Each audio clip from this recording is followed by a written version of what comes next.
Are Botox and fillers the same thing? Many people in India often confuse them. They say, Doctor, I want Botox lips. But Botox does not plump lips and fillers does not erase frown lines. Getting this wrong can waste your money, time, and worse, give you frustration. Today, let me simplify it for you. Botox versus fillers. Which one to choose, how long it lasts, and how safely you can use it. Botox is a protein which relaxes overactive muscles. Think of frown lines between your eyebrows, crow lines when you smile, or overactive forehead lines which are caused because of repeated muscle actions. These are the wrinkles which have developed due to overactive muscles. In India, many of our patients they reach to clinic in their 30s or 40s when the wrinkles have already developed. Many of our patients from US and Europe they start very early in their 20s like a preventive state. Although the results of Botox can last for 4 to 6 months, it also depends on your lifestyle, skin tone, and not the least your metabolism. That's why the consultation is important. Botox is not supposed to freeze your face. If done rightly, it relaxes overactive muscle so that you look fresher, not fake. Fillers are different. They restore volume loss in cheeks, lips, under eyes, nasolabial folds, and jawline. They are like a scaffolding which stays beneath the skin where the support has thinned out.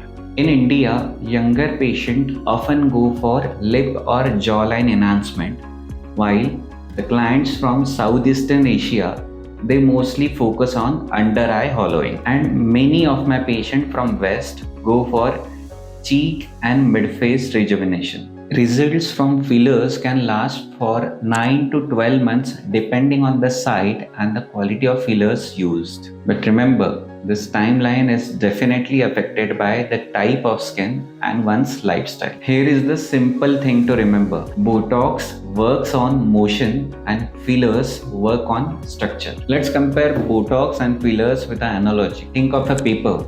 Keep folding it again and again. A crease will form. Botox can smoothen out that crease.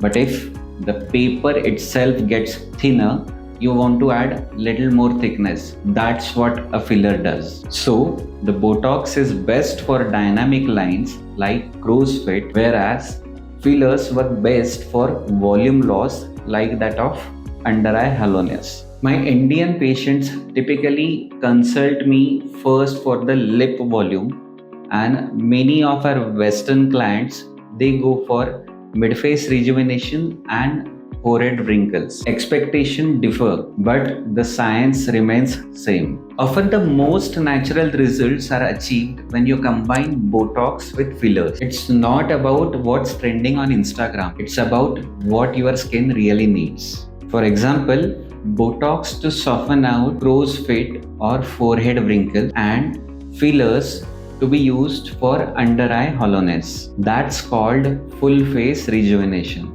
My clients from abroad usually plan these treatments like an yearly calendar thing. Many of our patients from India expect everything to be done in a single sitting.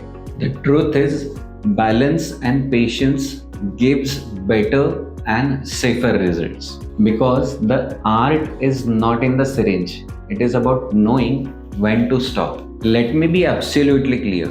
Botox and fillers are medical treatments. You should ask these 3 questions before you say a yes. Is the person injecting me a doctor? Is this doctor specially qualified like a dermatologist, plastic surgeon, or an aesthetic physician? What safety protocols does that clinic follow in cases of emergencies? My clients from abroad are often surprised that these kind of treatment are offered in India in a non-clinical setups. Please don't compromise. Choose competence over convenience. So Botox and fillers is not about choosing one blindly. It's about your face, your goals, and your timeline. A personalized consultation is where you start. I am Dr. Gauravh Jannawar. Surgery, integrity, aesthetics. I'm here to keep it real.